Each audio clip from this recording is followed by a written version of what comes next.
जी अस्सलाम वालेकुम students and welcome to all of you once again. आज हम पढ़ेंगे एक्सक्रीशन इनवर्टिब्रेट्स के 3 ग्रुप्स में। हमारा आज का टॉपिक जो है वो है excretory structure and excretory mechanism of planaria, earthworm and cockroach. 3 animals में हमने आज एक्सक्रीटरी मैकेनिज्म स्टडी करना है।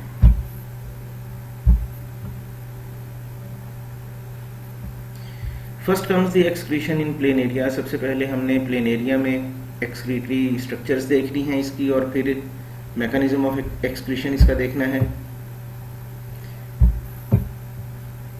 Planaria is a flat worm. ये एक फ्लैट वर्म है, इसका फाइलम प्लेटीहेल्मिन्थीस है, और ये इनवर्टिब्रेट्स का फर्स्ट ग्रुप है, पहला ग्रुप है जिन्होंने ट्यूबुलर एक्सक्रीटरी सिस्टम इवॉल्व किया है। इनका सिंपल ट्यूबुलर एक्सक्रीटरी सिस्टम जो है it is known as protonephridial system, और प्रोटोनेफ्रीडियम जो है it is a network of closed tubule. ये ट्यूब्यूल्स जो हैं they have no internal opening, और ये ट्यूब्यूल्स जो हैं ये इस एनिमल के जो हैं लेटरल साइड्स पे जो हैं एक दूसरे के पैरेलल जो है वो रन कर रही हैं। These tubules run laterally along the entire length of animal जो है इसके एंटीरियर से पोस्टीरियर एंड तक ये ट्यूब्यूल जो हैं लेटरली रन करती हैं। ये ट्यूब्यूल्स जो हैं इनकी कोई इंटरनल ओपनिंग नहीं है, और ये जो हैं they give out lateral branches, और इनकी लेटरल ब्रांचेस जो हैं they end in bulb like structures. These bulb like structures are called flame cells. ये प्लेनेरिया का एक्सक्रीटरी सिस्टम है, और इसमें आप देख सकते हैं longitudinally running, laterally running tubules, these are known as excretory tubules, और जो इनकी जो हैं एंड ब्रांचेस जो हैं they give out bulb like structures which are called flame cells. ये एक फ्लेम सेल आपके सामने है। इस फ्लेम सेल में आप देख सकते हैं सेल की कैविटी जो है इसमें फ्लैजेला है, सीलिया है, और इसका न्यूक्लियस भी है। ये एक कंप्लीट सेल है। साइटोप्लाज्मिक प्रोसेस आपको नजर आ रहे हैं, और ये फ्लेम सेल जो है it has a tuft of cilia और फ्लैजेला इन इट्स कैविटी। इसकी कैविटी में सीलिया का एक टफ्ट है, गुच्छा है, और जब ये सीलिया मूव करते हैं then they look like candle flame. तो इसी वजह से जो है इनका नाम जो है, इन सेल्स का नाम जो है फ्लेम सेल्स है। तो प्लेनेरिया का एक्सक्रीटरी सिस्टम जो है it is also known as flame cell system. फिर हमने देखना है मैकेनिज्म ऑफ एक्सक्रीशन। प्लेनेरिया में एक्सक्रीशन का मैकेनिज्म कौन सा है, किस तरह से ये ट्यूब्यूल्स वर्क करती हैं। तो सीलिया जब बीट करते हैं, इनकी बीटिंग जो है it pulls the interstitial fluid into tubular system. तो interstitial fluid mean tissue fluid, इसके जो है वो बॉडी में मौजूद फ्लूइड जो है इंटरस्टिशियल फ्लूइड, वी से टिश्यू फ्लूइड, और ये टिश्यू फ्लूइड जो है it moves into tubular system. यानी इसकी जो एक्सक्रीटरी ट्यूब्यूल हैं, सीलिया की मूवमेंट जो है उसकी वजह से जो है ये इंटरस्टिशियल फ्लूइड जो है एक्सक्रीटरी ट्यूब्यूल्स में एंटर हो जाता है। ये ट्यूब्यूल्स जो हैं then they open to the exterior through nephridiopore. ये बॉडी से बाहर खुलती हैं, और इनकी जो एक्सटीरियर ओपनिंग है it is known as nephridiopore. Fresh water में पाए जाने वाले जो फ्लैट वर्म्स हैं they excrete very dilute urine. दूसरी तरफ जो पैरासिटिक वर्म्स हैं they remain isotonic to their host environment. ये अपने होस्ट के एनवायरनमेंट के साथ आइसोटोनिक हैं।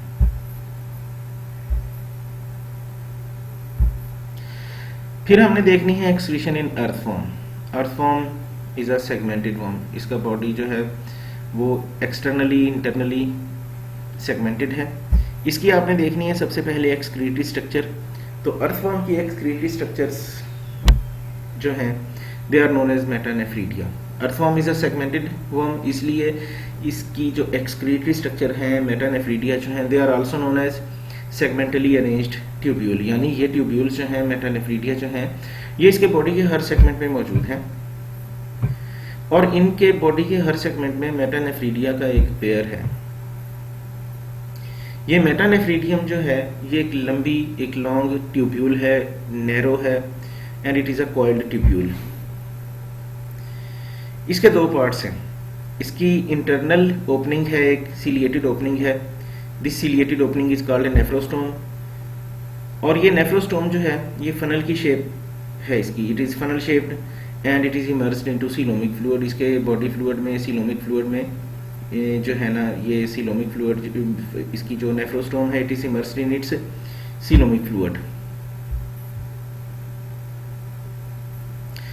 इसकी जो सेकंड ओपनिंग है that is known as nephridiopore, इसे किडनी पोर भी कहते हैं। ये इसकी एक्सटर्नल ओपनिंग है, it opens to the exterior, यानी मेटानेफ्रीडियम जो है ये इसको बॉडी से बाहर ओपन करती है।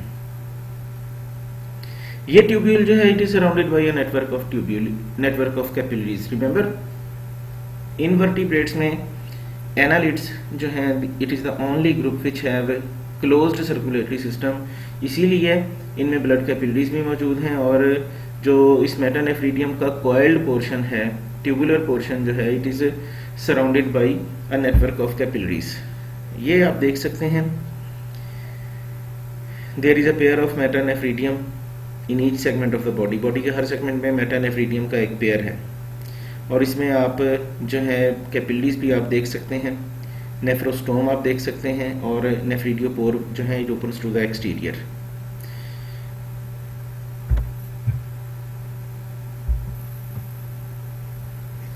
ये एक सिंगल मेटानेफ्रीडियम है, सिलिएटेड फनल आपको नजर आ रही है। किडनी पोर इसका एक्सक्रीटरी पोर है, ब्लैडर है जहां इसका यूरिन जो है डिपॉजिट होगा। और फिर ब्लड वेसल्स आप देख सकते हैं, इसके कॉइल्ड पोर्शन के बाहर जो है ब्लड वेसल्स भी मौजूद हैं।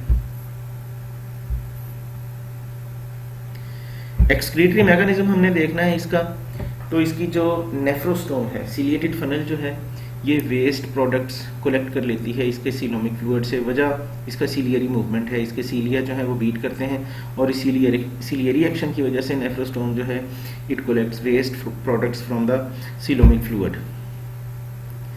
ये वेस्ट फ्लूइड जो है फिर ये ट्यूब्यूल में जो है it start to move in the tubule.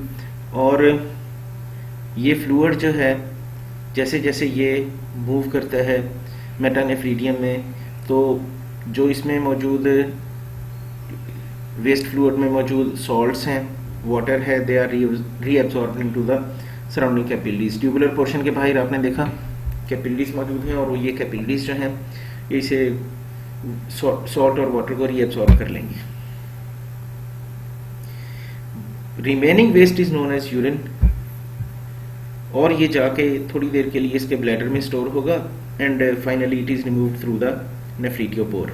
जो इसका किडनी पोर है, एक्सक्रीटरी पोर है जो बॉडी से बाहर ओपन हो रहा है, नेफ्रीडियोपोर से ये यूरिन जो है it will be excreted.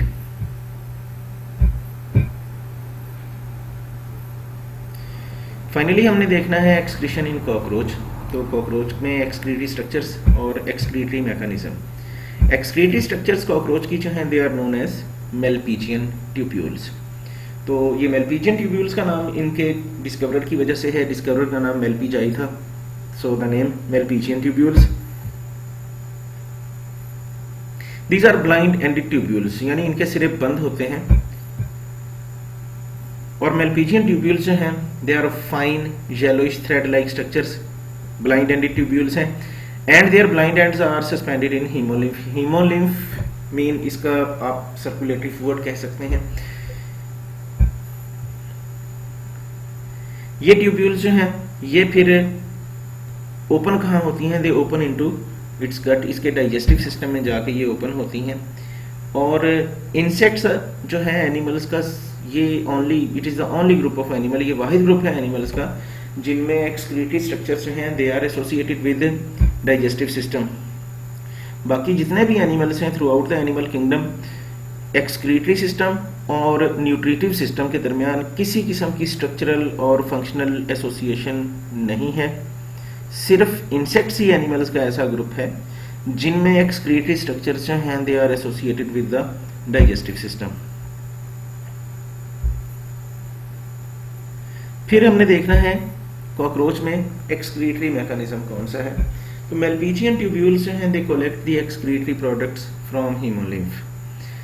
We know they are suspended in the haemolymph blind ended tubules हैं। तो हीमोलिम्फ में मौजूद जो एक्सक्रीटरी प्रोडक्ट्स हैं, जिसमें वाटर हो सकता है, सॉल्ट हो सकते हैं, यूरिक एसिड हो सकता है, these are all collected by the Malpighian tubule.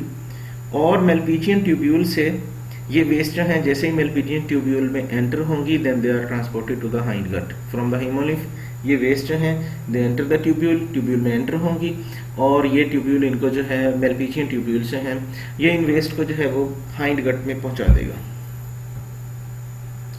उसके बाद ये वेस्ट जो हैं ये इसके रेक्टम में पहुंच जाएंगी और रेक्टम वो जगह है कॉकरोच की जहां सॉल्ट और वाटर जो है वो रीअब्सॉर्ब हो जाते हैं।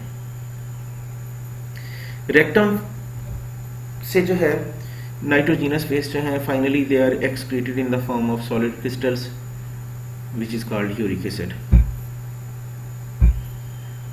ये आप देख सकते हैं इसका Malpighian tubule, excretory tubules of cockroach, salts, uric acids, they are transported into the lumen of tubule from hemolymph। यानी ये सस्पेंडेड हैं, they are suspended into hemolymph और यहाँ से जो है सॉल्ट वाटर जो है ये ट्यूब्यूल्स में और ट्यूब्यूल से जो है they are transported to the intestine, इसकी हाइंड गट में आ जाएंगे और हाइंड गट में चलते हुए जो है रेक्टम में जाके आप देख सकते हैं सॉल्ट वाटर रीअब्सॉर्ब हो जाएंगे और जैसे ही ये फीसिस रिमूव करता है, इजेस्ट करता है, तो इजेशन के साथ ही ये यूरिक एसिड भी एक्सक्रीट कर देता है। तो इसकी वेस्ट जो हैं they are excreted with faeces through the anus.